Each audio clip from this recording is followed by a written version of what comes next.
Where am I looking? Who am I talking to? Hi. So how does it feel to be at Comic-Con?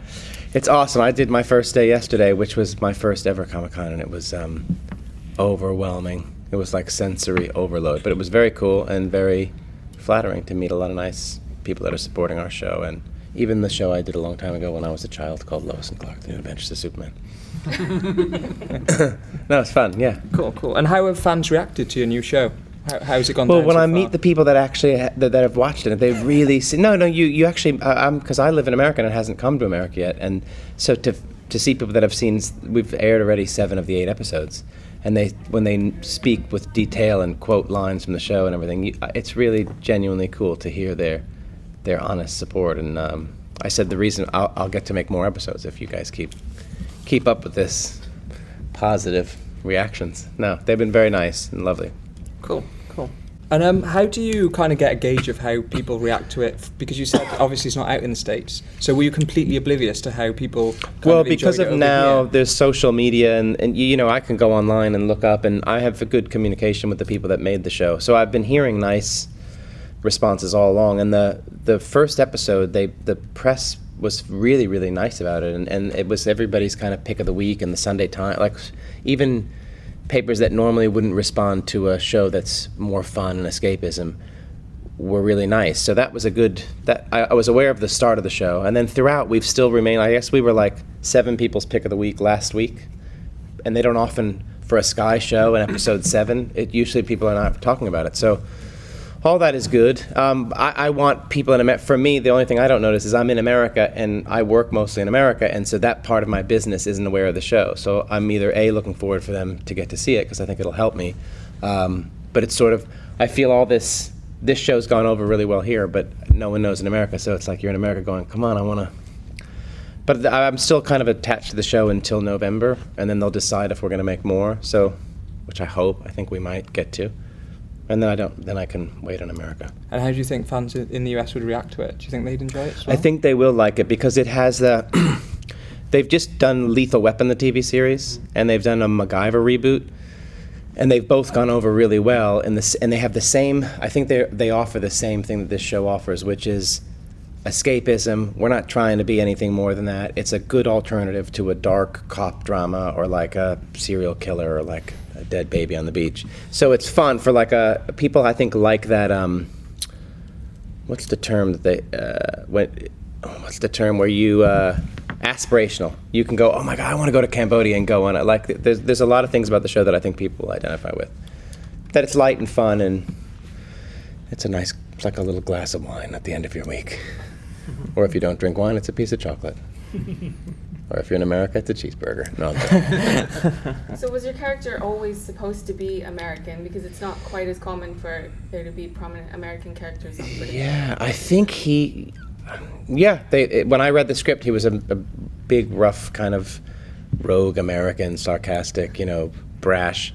I don't know why they chose. I think it's fun. I think he liked the idea of not only do these two characters have like a nice friction, because she's kind of, they both want the same thing, but they go about it in very different ways, and that provides a nice, I think having an American and a English woman also adds to that kind of opposites rubbing against each other, but not physically. I think they like that. I love it too. I've done a few series here, and I don't do an English accent, except for the person at the airport at the till that goes, cashier number 5, please. That's my bad English accent. That's a computer voice, I think. No, so I did a show called Love Soup here, and I did Upstairs Downstairs. So I've only played an American over here. But even when I did Love Soup, which was kind of a small drama, it was in English and in America. I kind of like that mixture. It always works. And the business is now a big international business, and we have so many English actors on our television that I don't think it will. It doesn't feel like an English show that's going to try to get to America. It feels like and it's already sold all over the world, and apparently is doing really well in like Greece and New Zealand and everything. So fingers crossed. Do you have anywhere that you want to go next? Assuming that it gets renewed. Yeah, they kind of already were saying some places. I think, where would I want to go? I want to go to like Buenos Aires or something, or India. I mean, places I have never, obviously I would love to go to places I've never been in my life. I was saying I wanted to do a train episode. I always love like a Bond, or whenever you see somebody like in a dining car in a train, and then all of a sudden there's an action sequence. That was my pitch. They might have bought into it a little bit. Some kind of train across Europe or something. Like, you know those overnight sleeper cars that maybe don't exist, but they kind of still exist, right? Yeah. Orient Express still works. Yeah, that's what I mean. Yeah, so that would be cool. Speaking of accents, would you ever want to try your hand at like being something other than American in a show? Yeah, I mean, of course, I would love to try. I mean, as an actor, you always want to try to do something that you can't do, or maybe you're not comfortable doing. I just feel like, as much as I think a lot of actors do great American accents that come from all over the world, yes. Unfortunately, we don't have Ophelia because something's come up, it's taken precedent. So you just have the lovely Michael. No, all cameras shut down, lenses go. Bzzz. We were doing just fine. No, I would love to. I mean, my thing is, you don't want to put Michael Landis necessarily on a horse in the 1600s. I would say I've let you down. Like, I would rather, I can tell you 10 amazing British actors that you should do that. I feel like I'm a mutt from 1970 in New York City of like an Italian and an Irish couple. So I feel like I as an actor, you want to be able to contribute what you can and make it at least the best you can. So for me, I feel like I'm probably selling myself short, but I'm probably more of a contemporary person than I am. But I would try to do something. I mean, I know it's hard. I would definitely try and be open to it, but I do a very average American accent, so I'd rather try to peddle that for a few more years. And also in America, we have so many. Our country's huge, so even playing around with those accents would be fun too. Like a Texan or Yeah, like a Southern accent or whatever, you know. If you had a choice of being in any TV show, past, present, or future, which one would you be? Would you like to be a part of? That's a good question. Well, my favorite show of all time was Breaking Bad, but I don't know if there was really a part for me in that. But I love that show. And I love The Sopranos, which was kind of like my dad's side of the family. What would I guess, did you ever see Cheers? I love that Sam part in Cheers. That would be fun. And I loved Moonlighting.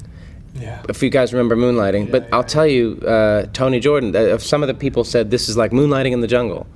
When I hear that, I'm like, great, you totally get, that's what I wish it would be. I like this kind of, whether it's English, American, whatever, I like this back and forth.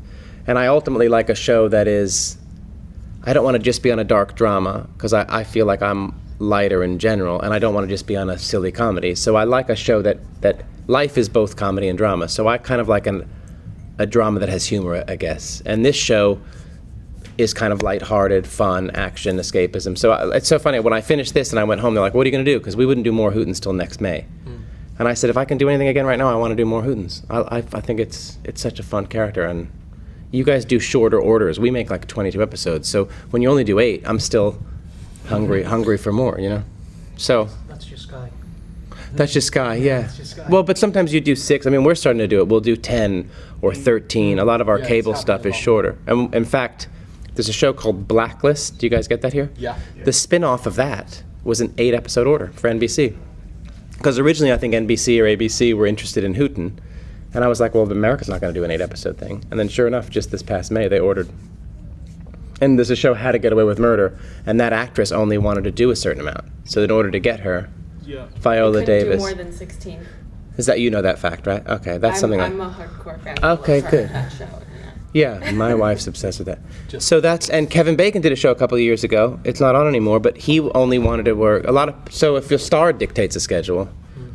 I also think when you make 22, you get tired and it can get repetitive. And even as an actor in America, if you work 16 hours a day and you have a family and you're trying to, eventually by episode 17, you're like, what am I doing? Whereas when you do a short order, you can actually focus and it feels, I think you can give more to your.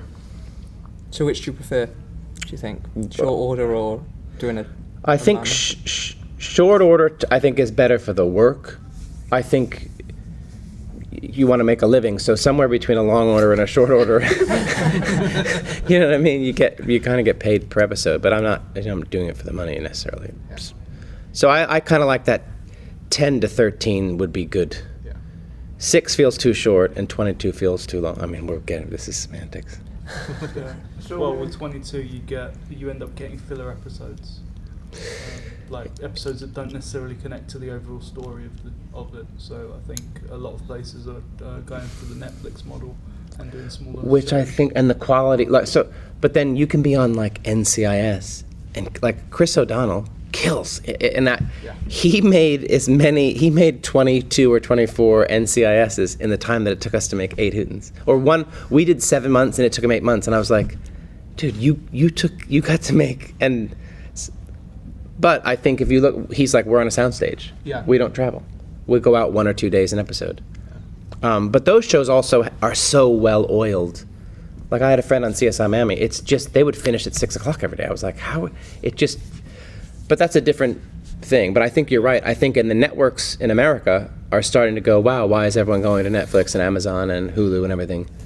Because they are like this. Stranger Things was huge. That wasn't some big 22.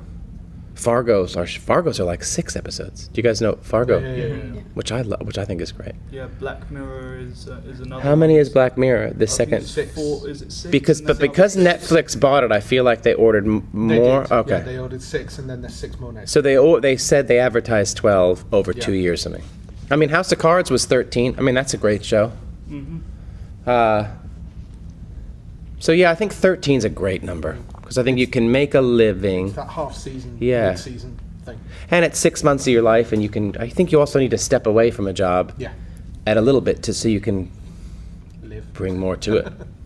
So, as an actor, specifically with the television genre, because it's evolved quite a lot over the last few years, but as an actor working on television, how would you say it's changed, like the industry and how the content Well, is made? so I've been doing this a while. It used to be like TV does this and movies do that, and you could never get in the movie business. And now it's all one big business, and some of the best work and some of the best writing is on television. So the way it's changed is it's becoming more competitive for someone like me who, if they're going to get, every year we make a joke, it's like, oh, they're going to ask Matt Damon to do a television show. But sure enough, a couple of years ago, Matthew McConaughey does True Detective, and Amy Adams is now doing an HBO show. So I think it's all the bets are off the table. So for me, it's where's the best writing, and how do I get to work with the best writing and the best people? And that's usually the most competitive part of our business. But you got to try. I mean, so you aim for that and see where you get, if you can get lucky. And So with Supergirl bringing the roles for Henry Slater and Dean Cain, have you been calling your agent? No, it's so funny. I went to a Superman celebration thing for the first time in June in Metropolis, Illinois, which if you ever get a chance to go there, it's the hugest Superman library memorabilia place in the world. Please, if you like Superman, you have to go there. Although it's a small town, but it's very charming. There, I met some people, and they were like, I didn't even know Dean was on Supergirl. I just knew Calista Flockhart, and actually the guy that plays Jimmy Olsen, I did a movie with, so I knew him. I hadn't seen him yet as Jimmy Olsen, but I thought it was cool that he was playing Jimmy Olsen. And now being here and meeting a lot of nice people, I told my wife, I was like, I was so shocked at how many people watched Lois and Clark and everything.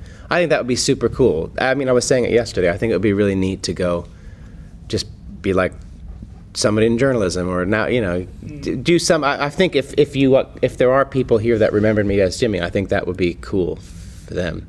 And I know the guy that I did a series, and he was a staff writer on the series a while ago, and he created all these shows. Andrew Kreisberg, Arrow, Flash. So maybe I have to just bug him or something, or say, Andrew, can I come do an episode of Super? Because I think that would be fun. I don't think there's a role for me on those shows all the time. But that would be cool to do. My son loves Flash, but there's no need for me to go on Flash. If I'm going to go on a show, I should probably go on Supergirl, right? They're all connected now, though. So They all cross. So, well, I've seen Arrow on Flash, but I haven't seen them get into Supergirl. They're doing There's a 4 4-night shows now, and they crossover. all Yeah, exist they'll in the crossover same this year. universe. Episode 8, I believe. And there's a musical episode between Supergirl and Flash. If you've got a singing voice, coming I up. don't. I don't really, unfortunately. But I'm now aware of this even more so with my son watching and you guys. So I think that would be neat. And Supergirl was a CBS show that's now moved to the we have the CW. I don't know how you guys get it here, but It's all on Sky One at the moment. which is so funny. So Hooten and the Lady, Sky One, Yeah. and Arrow, Flash, Supergirl. Yeah. Sky's It- American, isn't it? Or Well, no, I just think it's great that they've, and we're not a superhero show by no means, but we have, if people have said, oh, you're like Indiana Jones-esque or whatever, as much as it's not a superhero show, I feel like it's okay to live in that world, right? yeah. It's a bit like The Mummy. The show's kind of like The Mummy, right? Yeah. The tension Or between National the two Treasure or leads, whatever yeah. it is, yeah. Uncharted is the other thing. That's what everyone keeps saying, and then yesterday the game people. So I have a bumped younger into- boy. They were next to me yesterday, so I saw the poster. I mean, I saw early on when some of the press, they were like, it's an Uncharted ripoff, or people were like, it's Uncharted the show, how cool. Like, people were nice about it. So I was like, what's Uncharted? And I took my kid in to buy a game, and I saw a poster, or like a game, but they said they've made 4, or the earlier ones are better or something. I tried to talk to the guy about it. And now I've just read they're making an Uncharted movie. Sean Levy's going to do an Uncharted film.